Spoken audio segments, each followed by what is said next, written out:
Fishing Fanatics. So today I figured I'd talk about community tanks and just kind of give you an idea, because I know a lot of people are curious as to how to start a community tank, and if you're newer to the hobby, you're not going to quite know how to set it up. So I figured I would cover that as well. Just take a look at what you see in front of you, which is pretty crazy. This is our breeder tank. It's a 20-gallon. It's got just tons of different mollies guppies in there. And I cover this tank a lot just because it is one of my personal favorite tanks, because it's a community tank. As you can see, that there's some hornwort in there and some val in the corner, and I also have some cherry hedge. It's a little off screen, and a rock in there, and there's going to be more plants put in there. But essentially all you have to do to have a community tank is if you're just starting off, I would recommend 1 male to 2 females of any type of like a live bear species, or even some of your non-live bear species are good with that ratio as well.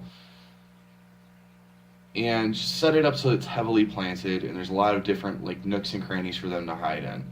For guppies, mollies, platies, endlers, anything that's a true live bear, this kind of setup is going to work for them. It gives the fry coverage. It has plenty of space for them to all kind of spread out and hide, and it will allow them to graze off of algae that's already been established in the tank. Now, if you want to jumpstart your community, and this is one thing that, unless you're prepared for it, I wouldn't really recommend, but you can always buy pregnant females based off of what you can find. There's plenty of resources out there to see what different species are further along than others. As of right now, there's still at least 2 pregnant guppies in there. I believe there's a third one that's just starting to show again.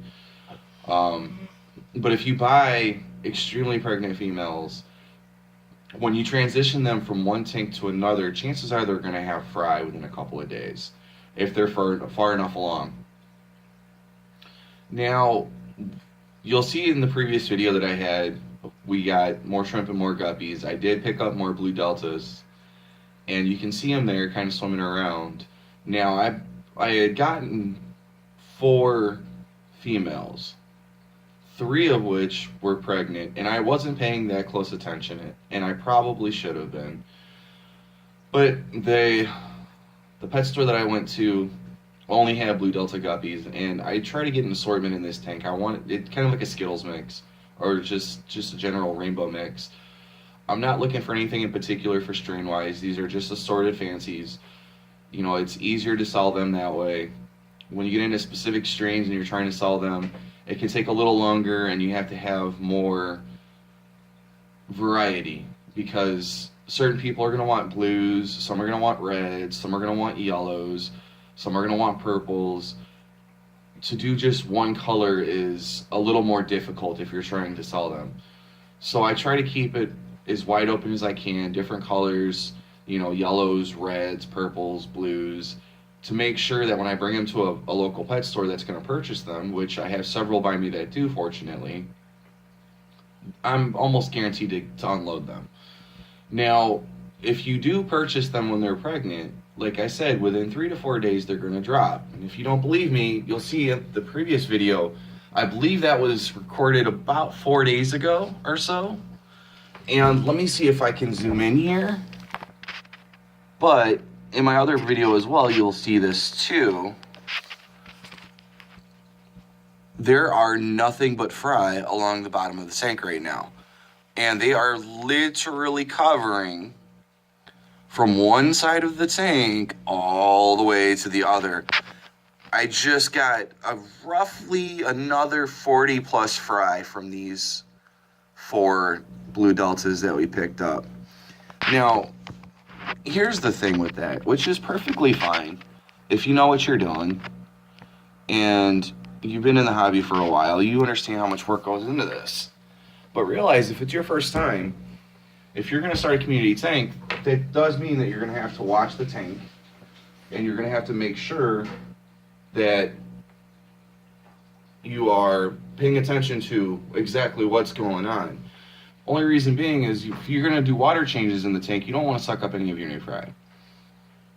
is, much as it may not be completely devastating, it still sucks when you do it on accident and you had, a good batch of fry and you lose a couple of them because you weren't paying attention.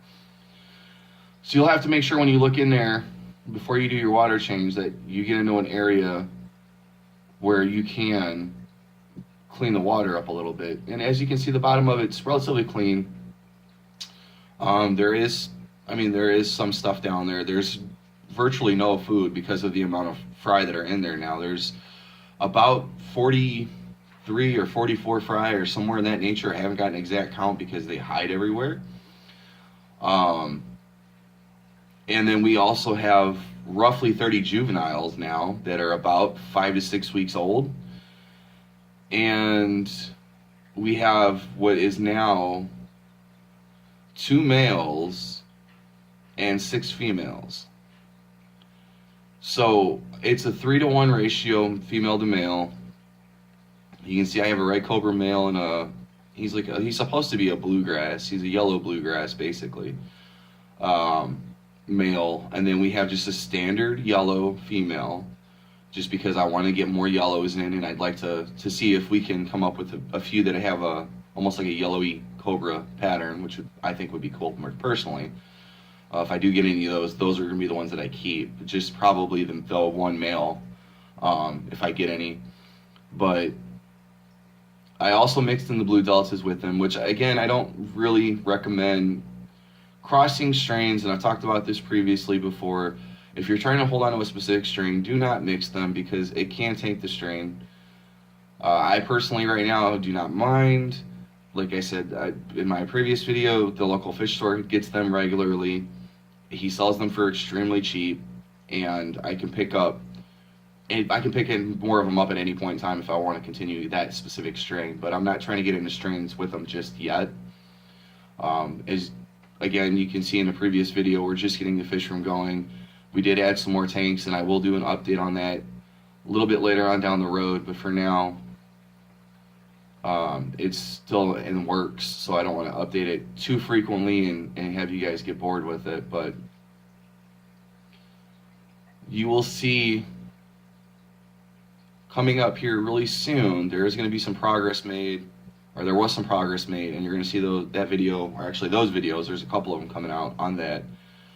Within the week, they'll probably be done tomorrow or Tuesday, but I'm off track and off topic. So Community Tank is essentially getting together a group of, like I said, guppies or really anything. As long as the tank is pretty heavily planted, you pay attention to what's going on. If it is a fish that lays eggs, you've got two options. You can leave the eggs in there if you want a true community tank, or you can pull them out and raise them yourself and then put them back in at some point as long as the tank is big enough. With guppies and mollies and platies and endlers and things like that, you can essentially set it and forget it. It's you put it in, you do the water changes when you need to. There is a sponge that I use on mine to try to make sure I don't suck up any of the fry. So if I'm going in, pulling out water, I try to put a sponge over it, and it's kind of ineffective when it comes to pulling out all the stuff that's on the bottom, but it does allow you to get the water out at least to lower the nitrate levels without disturbing too many of the fry. And just making sure that the parameters are good and you feed them as well as you can. If you want a blossoming, booming community tank, feed them to death. I've talked about it before, but 3, 4, 5 times a day. It is more maintenance on the tank, but I'll tell you what, the fish will grow a lot faster, they'll produce a lot faster, you'll have a ton of fry all at the same time. I mean, you can see in here, there's literally over 40 new fry within the last 3 days, and there's over close to 30 juveniles, that are between 5 to 6 weeks now. They came from 2 different batches, so that's why the numbers are a little wonky, but this is it. I mean, it's not real hard to do. It is a little bit of labor intensive if you do it right and you keep the water clean and you keep the parameters where they need to be. We do have harder water here, so the guppies love harder water. I'm filtering it out with a sponge filter that's designed for a 10 gallon and not a 20 gallon. It's a smaller filter, but I have a 20 gallon or 20 liter air pump on there, and I run about 15 liters of air simply because the guppies do prefer a lower flow, and it's doing just fine to filter everything out. It's pulling everything that it needs to. All of the levels are pretty good in this tank. The money went up a little bit because I added the new fish, which I've talked about with the Angel when we moved them to the 60, but other than that, the levels are where they need to be, and I clean the tank out once every 2 or 3 days. I do a water change on it pretty much every other day of 30 to 50%, depending on how high the nitrates are. And with there being more fish in there now, I'm going to have to probably do 50% every other day just to make sure it's safe. And I put a sponge on the end of it if I need to prevent pulling up any of the fry. And as you can see, I haven't touched this one now. This is probably day number 3. I'm going to have to do a water change on it today. But there's just, they're literally, we were waiting for them to stop dropping fry because they dropped fry.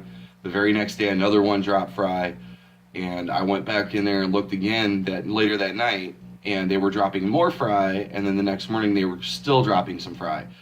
So we've had 3 days continuously of just fry being dropped, and it's all because we purchased them, we brought them here, and they had a new tank, and that usually will induce labor in a guppy if she's close enough because of the different parameters and the stress. So if you're looking to jumpstart your community tank and want fry immediately, if you're ready for it, you're ready to do the amount of water changes, you have enough food on hand, you know how to feed fry, get the pregnant guppies, or pregnant whatever, throw them in there, and within a day or two, chances are they're going to drop fry. If you're just trying to get something set up where the females are not pregnant, and 1-to-2 ratio, 1 male to 2 females, I do 1-to-3 and as much as I can just because it does give the females a little bit more of a break. And wait, because it takes about a month for the eggs to gestate after they're fertilized.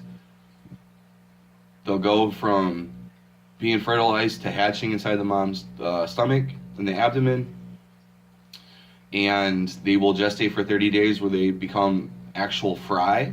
They're no longer eggs, and then they will drop them as you've seen, and you can probably still see on the bottom there because they're everywhere. They'll drop live fry. So if you're ready for the amount of work that goes with it, the constant water changes, the constant feedings, doing 4 to 5 feedings a day to make sure that they're growing and getting the nutrients they need to be healthy, go for it. If you want to do it, the slower way, take a slower approach and kind of work your way up to that, buy them, buy females that aren't pregnant, get them that are considered virgin fish, throw them in there with the male, and it can take up to a week to 2 weeks for them to, depending on their age, of course, once they're adults and if they are old enough to breed, it can take between a week to 2 weeks for them to have the eggs when they do get fertilized. And if you have super aggressive males, which you can see, they like the yellow female for some reason. They like to go after her a lot. It can take less time than that, but you're still going to have to wait a month for those eggs to gestate. Not only that, but you're going to have to wait at least 3 months on average before you can see true adults out of them and they can breed even more. We've got about 6 weeks left on the juveniles. We're halfway there in them. And now we've got quite literally about 3 months until the baby fry that were just dropped are going to be adults. And in that process, you have to keep in mind you're going to have more fry dropped. They will drop fry once a month. So take into consideration, they have their fry. They usually get a couple of days off. They'll hide, recuperate, and then the males are directly back at them again to start the cycle all over. So usually about 5 weeks after they lay a batch of fry, or they drop a batch of fry, sometimes 6 weeks, they're going to have another batch of fry. So while the fry are growing up, you're going to constantly have new baby fry in your tank. The cycle doesn't end. You're going to have to make sure you're ready for that cycle because it is a lot of water changes. It is a lot of feeding. It is making sure that everything is set up the way that it needs to be set up. And that's just how it goes. So I hope you guys enjoyed the video. I hope I answered all the questions that you may have on community tanks. If I haven't, please comment below. Let me know. I will do my best to answer them. If you haven't already, please like and subscribe. And as always, ladies and gentlemen, happy fish keeping.